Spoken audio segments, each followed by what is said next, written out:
This week, Americans mark 249 years since a group of colonists, outraged by a distant government's abuse of power, declared their intention to form a new nation, one founded on liberty, equality, and the radical idea at the time that governments derive their powers from the consent of the governed. We celebrate July 4th with fireworks and flags, but the deeper meaning of this day, of this remarkable experiment, is not about triumph, it's about aspiration. The Declaration of Independence certainly did not give birth to a perfect nation, but it did light the fuse for an ongoing project, a nation striving, stumbling, and struggling toward something better, toward a more perfect union. The path toward that union has never been straight. It's never been easy. Every gain, be it the Civil War and emancipation, suffrage for women, civil rights, marriage equality, was hard won by people who refused to accept that America's promises applied only to some. And this moment in our history demands no less of us. We're living through a time right now in which the very idea of inclusive democracy is under assault. State legislatures are stripping away voting rights. Book bans are silencing marginalized voices. Immigrants, LGBTQ plus Americans, Muslims, Jews, black people, women are being targeted not just by rhetoric, but by law. In some places, not only is government failing to protect the vulnerable, it's actively persecuting them. That's not just a political crisis or a constitutional crisis, it's a moral crisis. And the 4th of July weekend is precisely the right time to say, we've been here before. We've met the moment before.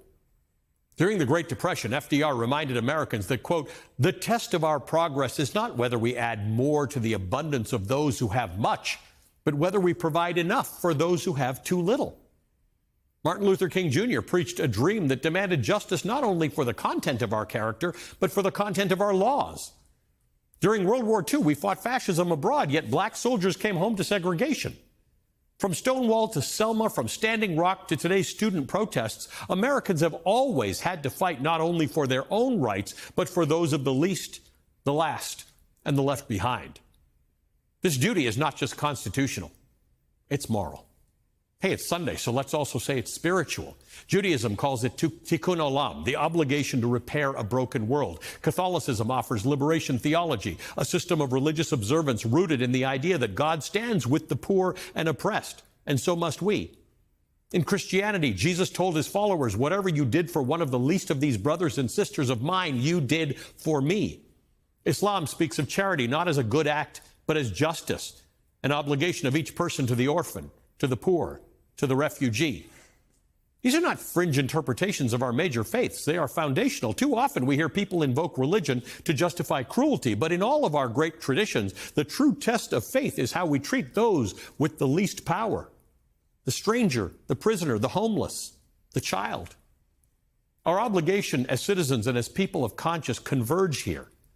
None of us are free unless all of us are free. So what do we do in this moment?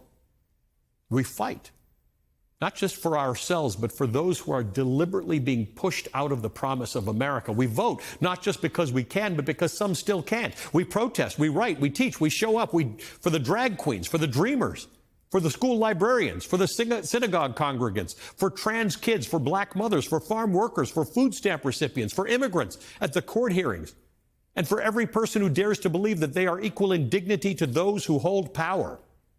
The founders did not finish the job. They started it. It's our turn now. This July 4th weekend, let's remember, patriotism is about courage. It's about sacrifice. And above all, it's about solidarity, because this union will not perfect itself. We will perfect it. Reverend, it's good to have you here. You didn't need to listen to my introduction because you know all this stuff. But I land on the thing I ended with, and that is, this is for us to fix now. We can do something. We don't have to witness everything that's going on and feel like victims in the whole thing. This is what you do. You look out for the least among us. Well, this is the time we have to have a moral united front. You know, Hakeem Jeffries quoted me in his speech when he talked about those who pray, P-R-A-Y, in the legislative halls, and then pray, P-R-E-Y, on the most vulnerable, and the contradiction that it is. What happened on this 4th, the signing of this bad, ugly, destructive, deadly bill, raises a question. What does the 4th of July mean to Americans, to poor Americans, to low-wage Americans? Does it mean that we now embrace the de-establishment of justice? Does it mean that we believe in the common defense for a few, that the general welfare of only the richest? Does it mean that we are saying that America is going to retrogress, that we're going to believe in policy violence, policy murder, that power is to be used to hurt as many people as you can, and to make sure that everybody isn't provided equal protection under law? This is what is at stake.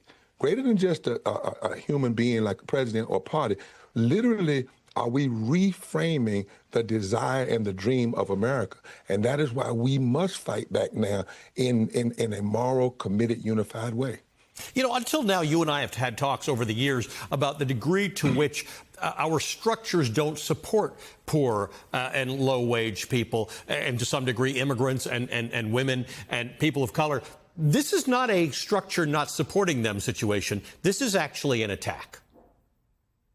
Yeah, this is a taking back. We went into this, let's be honest, we've not done what we should have done. I'll say that to Democrats. When they had power, they should have passed living wages. They should have passed universal health care. But they did something. This is not that. This is taking from people what they already had. When this began, 800 people were dying a day from poverty. 87 million people are uninsured or underinsured already.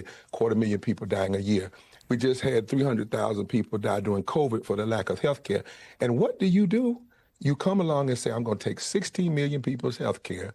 I'm going to take SNAP and food stamp from millions of people, free and reduced lunch. I'm going to increase ICE agents and increase the military funding. And I'm going to do it even though study after study shows if you do this, 51,000 people will die in the first year. And I'm going to take the Americans' money and give it to the wealthiest and those that don't need it, and take it from those who do need it. And I'm going to lie and say that it's people who aren't working, who are lazy, when in fact, the people that will lose Medicaid and health care are disabled people, working people, children, people in nursing homes. This is an all-out attack on who we even claim we are trying to be. It is a gross form of policy violence and policy murder. And this is not just an attack on DEI. This is DIE. People will die and will die. And that is why we have to now mobilize and unify. All of the groups that are being attacked must find a way to join in a massive moral movement. And I have some ideas about that to move forward. Well, let's hear the ideas, because that's where we are right now. That's where viewers, write to me on social media and say, what can I do now if I've not been involved with these movements before, if I'm not part of the Poor People's Campaign, I've not been part of Repairers of the Breach? What can regular people do in this moment? Well, the first thing, don't believe the lie and the mythology. The greatest thing you can do in a time of lies and destruction morally is tell the truth. That's why we've produced fact sheets at Repairers of the Breach. You can go there and get them. We need to be doing this in our homes, in our churches, in our synagogues, in our mosques, and making sure that people know what the fight really is. Number two, I'm going to Memphis in a couple of days to organize 10 states. We're going to have Mass Moral Mondays at Senator's office. We're going to deliver caskets to their office. We cannot just go away.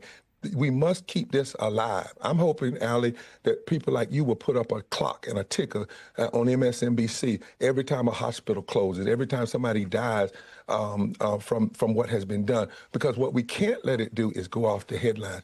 Also, we have to remember, this House that we have now is there by 7,000 votes. If 7,000 more people had voted differently, you wouldn't have Johnson as the Speaker. The House wouldn't have been able to do what they did. So we have to own our power. Poor and low-wage people are now 36 to 40% of the electorate in battleground states. So we've got to go to the states that oftentimes Dems have ignored and Republicans have lied to, and mobilize among the people. The power here, if 16 million people are kicked off of health care, we have to organize that pain. If millions of people are kicked off of free and of SNAP, we have to organize that pain.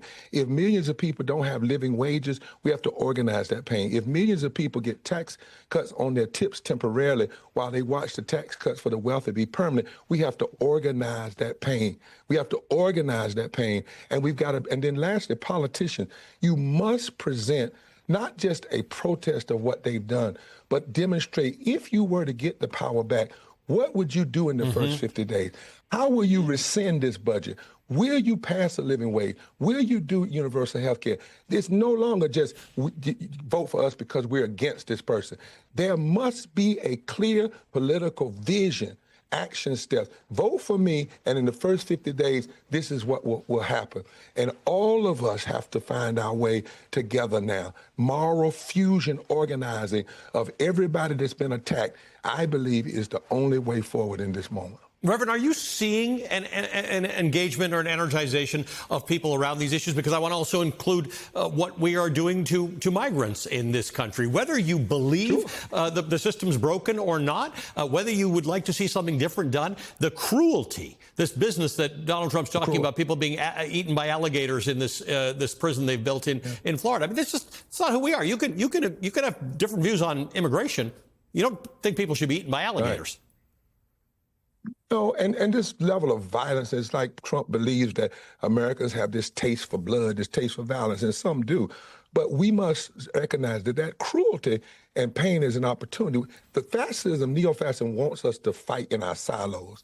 And we've said you can't fight in the silos when the greedy and the mean are mean enough to unify. We have to be smart enough to come together. We are dealing with something that is constitutionally inconsistent, morally indefensible, and economically insane. And this is policy murder and violence, whether it's the attack on immigrants, whether it's the attack on voting rights, whether it's the attack on health care, attack on living wage, attack on labor. All of these attacks have death inside of them. They have deadly policies. They not only kill the spirit of the country, people actually die. When we started Moral Monday a few weeks ago, it was amazing to me that we started. People who were impacted came the first time we did it, 10 times more people came the next time, and we're going to continue to mobilize.